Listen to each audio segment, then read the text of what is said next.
The request seemed simple enough. Kurt Cobain wanted to plug in his electric guitar.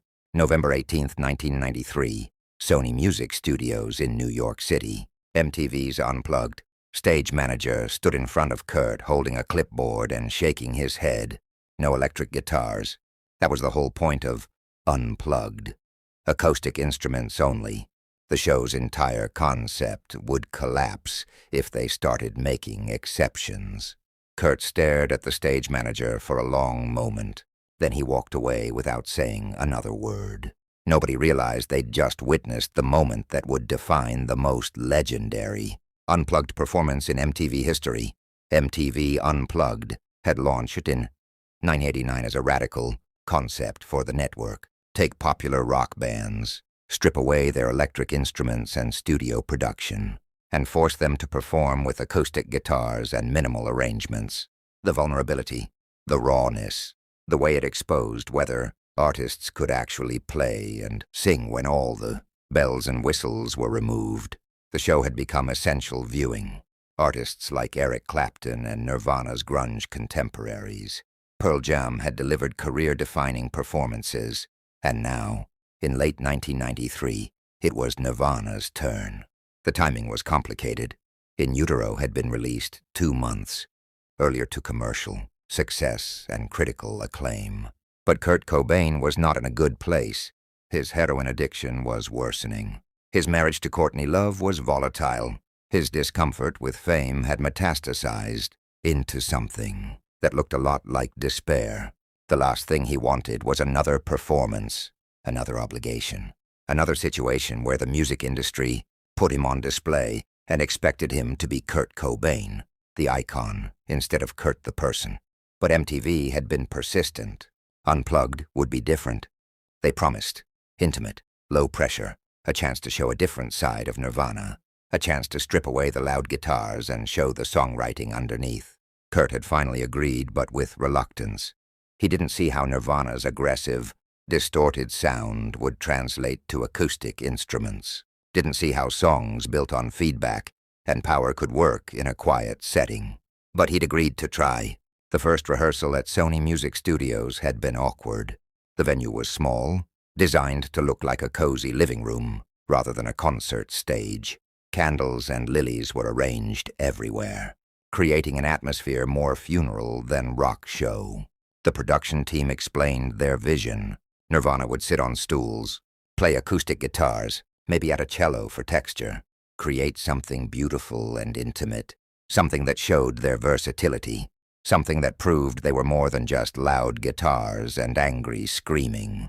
Kurt hated everything about it immediately. The aesthetic felt fake. The forced intimacy felt like just another form of corporate manipulation.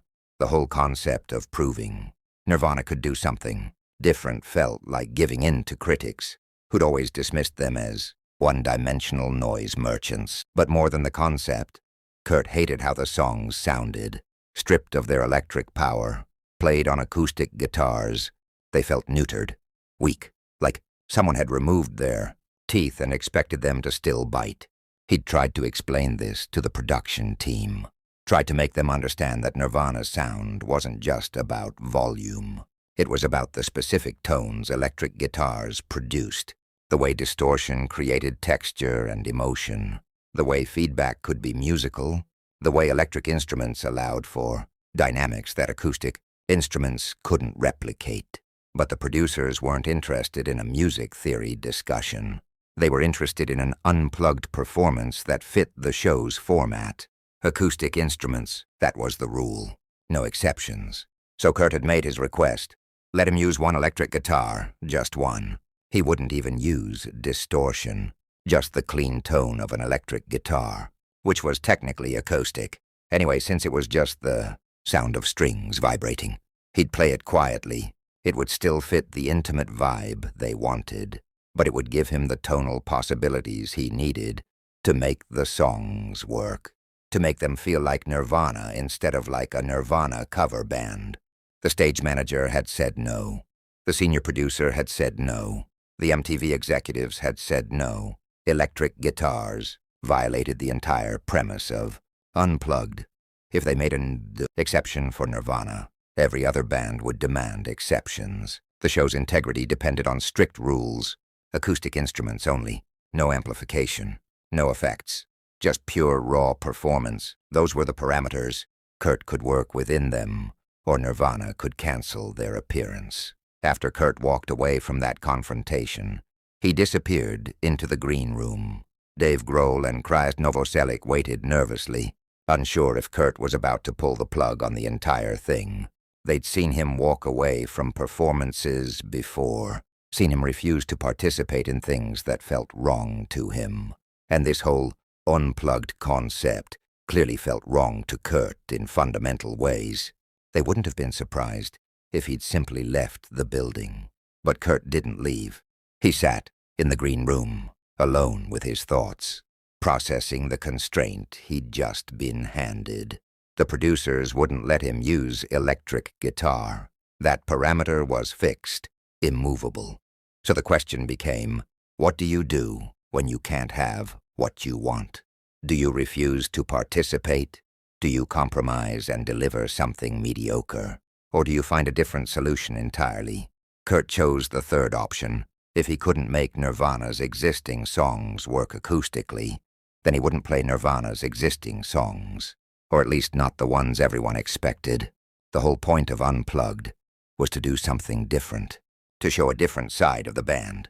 So instead of fighting to make Smells Like Teen Spirit work on acoustic instruments, he'd construct a completely different set list. Songs that were written for acoustic guitars, songs that would work within the constraints instead of fighting against them. When he emerged from the green room, he had a list. The producers looked at it with confusion. Where was Smells Like Teen Spirit? Where was Come As You Are? Where were the hits that MTV audiences expected? Instead, the setlist was full of obscure covers. The Man Who Sold the World, by David Bowie. Where? Did You Sleep Last Night, by Lead Belly. Jesus Doesn't Want Me for a Sunbeam, by the Vaselines. Mixed in were a few Nirvana songs, but not the obvious ones. All Apologies, Dumb, Pennyroyal, Tea, songs that had always been more melodic than aggressive, songs that might actually benefit from acoustic arrangement. The producers were concerned. This wasn't what they'd agreed to. They'd invited Nirvana to perform, and Nirvana meant the songs that had made them famous. But Kurt was adamant. Either they did it his way, with this set list, or they didn't do it at all. And since canceling the taping would be a logistical and publicity nightmare, the producers reluctantly agreed. They'd let Kurt do his weird obscure set list. They assumed it would be a disappointment, assumed that without the hits, the show would fall flat. But they didn't have a choice. What nobody understood, what even Kurt himself might not have fully grasped, was that being denied his electric guitar was the best thing that could have happened to the performance. The constraint had forced him to rethink everything, to stop trying to make Nirvana's aggressive sound fit into an acoustic format and instead create something entirely new, something that used the acoustic instruments as a feature rather than a limitation, something that would become legendary, specifically because it was so different from what anyone expected. The actual taping of MTV Unplugged happened on November 18, 1993, in front of a small audience of about 200 people. The atmosphere in Sony Music Studios was tense. The production team was nervous about the unconventional set list. Dave and Krist were unsure how the performance would be received, and Kurt was somewhere beyond nervous, somewhere in that space where anxiety transforms into a strange kind of calm, where you've committed to a course of action so completely that there's no point in second-guessing anymore. The stage looked exactly as the producers had envisioned. Candles everywhere, lilies and orchids creating a funeral atmosphere. The band seated on stools instead of standing, everything designed to create intimacy and vulnerability. Kurt wore a cardigan and jeans, looking less like a rock star and more like someone's depressed nephew at a family gathering. His acoustic guitar looked small in his hands, fragile, like it might break if played too aggressively. They opened with About a Girl had one of the few Nirvana originals that had always had a melodic, accessible quality. Acoustic, it sounded even more vulnerable, more exposed. Kurt's voice, without walls of distorted guitars to hide behind, was completely naked. Every crack, every imperfection, every moment of strain, all of it audible in ways that electric performances never allowed. The audience sat in respectful silence, unsure yet what to make of what they were hearing. Then came Come As You Are, stripped down until it was almost unrecognizable. The iconic electric guitar riff transformed into something delicate on acoustic strings. The song's inherent melancholy, sometimes hidden by its alternative rock production, became the dominant feature. Kurt sang it like a lullaby, like something whispered rather than declared, and something shifted in the room. People started to understand. This wasn't going to be Nirvana pretending to be an acoustic band.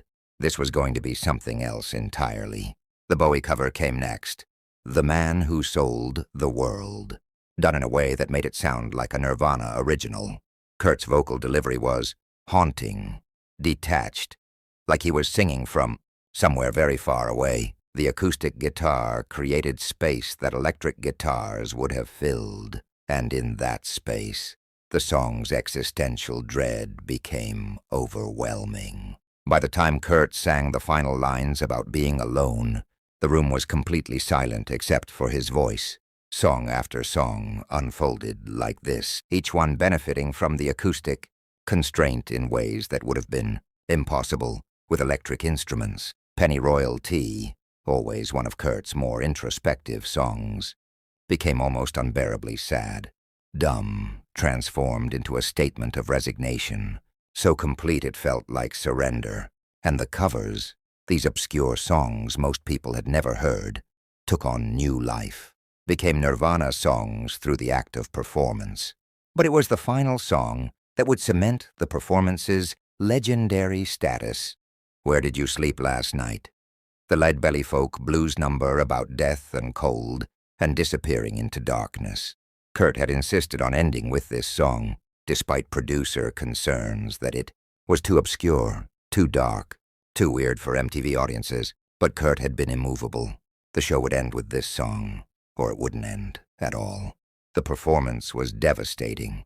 Kurt's voice built from quiet to anguished screaming, his face contorted with emotion that seemed to come from somewhere genuine, rather than performed.